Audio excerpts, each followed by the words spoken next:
আমি এখন আপনাদেরকে যে জায়গাটা দেখাচ্ছি এটা হচ্ছে চট্টগ্রামের কালুরঘাট ব্রিজ। অনেকে এটাকে পুরাতন ব্রিজও বলে। হ্যালো বন্ধুরা, কেমন আছেন সবাই? আশা করি সবাই খুব ভালো আছেন, আমরাও বেশ ভালোই আছি। তো এই ভিডিওটা আমি যেদিনকে করেছিলাম তার আগের দিন রাত্রে কিন্তু এখানে খুব ভয়ানক একটা দুর্ঘটনা ঘটে যায়। এটা কিন্তু ছিল কোরবানের আগের ভিডিও। এই দুর্ঘটনাটা আসলে বলা যায় এটা কিছুটা মানুষের অবহেলার কারণেই হয়েছে বলা যায়। কিন্তু সবথেকে যেটা দুঃখজনক বিষয় সেটা হচ্ছে এই দুর্ঘটনায় কিন্তু একটা ছোট্ট শিশুর প্রাণ যায়। এখানে এই যে রাস্তা দেখতে পাচ্ছেন, এখানে যে এখন গাড়ি চলাচল করছে, এখানে কিন্তু ট্রেন চলাচল করে।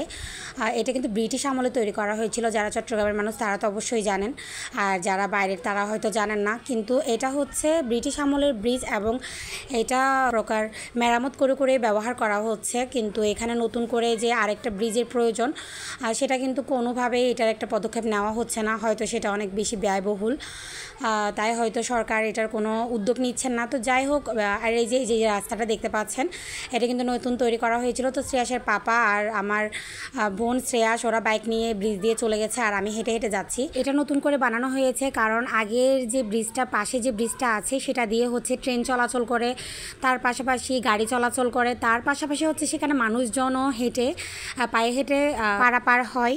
তো সব কিছু একটার উপর, তো সেজন্য এটা করা হয়েছে। তখন কিন্তু ফেরি চলাচল চালু হয়েছিল, ফেরি করে পার হতাম আর কি আমরা। তো দেখুন এই যে ট্রেনটা আস্তে করে আসছে, এটা কিন্তু করা হয়েছে গতকালকে দুর্ঘটনার পর। এই জায়গায় এসে কিন্তু ট্রেনটা আগে কখনো স্লো করা হতো না, একদম স্পিডেই চলে যেত। কিন্তু গতকালকে দুর্ঘটনার পর এখন ট্রেনটা এখানে এসে যে কিছুক্ষণ থামলো, তারপর এটা কিন্তু খুব আস্তে করে এই জায়গাটা দিয়ে ক্রস করবে। আপনারা সেটা ভিডিওতে দেখতেই পারবেন। তো আমরা এমন মানুষ, আমরা কিন্তু কোনো দুর্ঘটনা ঘটার আগে কিন্তু কখনো সতর্ক হতে পারি না।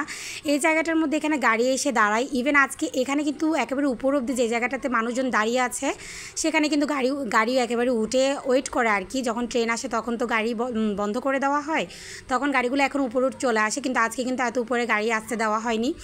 তো কোনো একটা দুর্ঘটনা না ঘটলে আসলে আমরা কোনো শিক্ষা নিতে পারি না। দুর্ঘটনা ঘটার পরে আমাদেরকে শিক্ষাটা নিতে হয়। এই যে দেখুন সবাই কিন্তু ভিডিও করছে, যেহেতু কালকে রাত্রে এই ঘটনাটা ঘটেছিল। এটা হচ্ছে প্রায় রাত 10টার দিকে ঘটেছিল আর খুবই খারাপ লেগেছিলো। খুবই ছোট্ট একটা শিশু, 2 বছরের একটা শিশু এই দুর্ঘটনায় নিহত হয়। একেবারে ট্রেন দেখছেন যে সিএনজি ওয়েট করছিল, গাড়িগুলো যে ওয়েট করছিল পারাপার হওয়ার জন্য, দুই পাশের গাড়ি কিন্তু একভাবে চলাচল করতে পারে না। এক পাশের গাড়িগুলো পার হলে তারপরে ওটা বন্ধ করে দেওয়া হয়, তারপরে বিপরীত পাশের গাড়িগুলোকে আসতে দেওয়া হয়। যেহেতু রাস্তাটা খুবই সরু, এটা কিন্তু আসলে হচ্ছে ট্রেন চলাচলের রাস্তা, তো সেটাতে এখন গাড়ি চলাচল করে।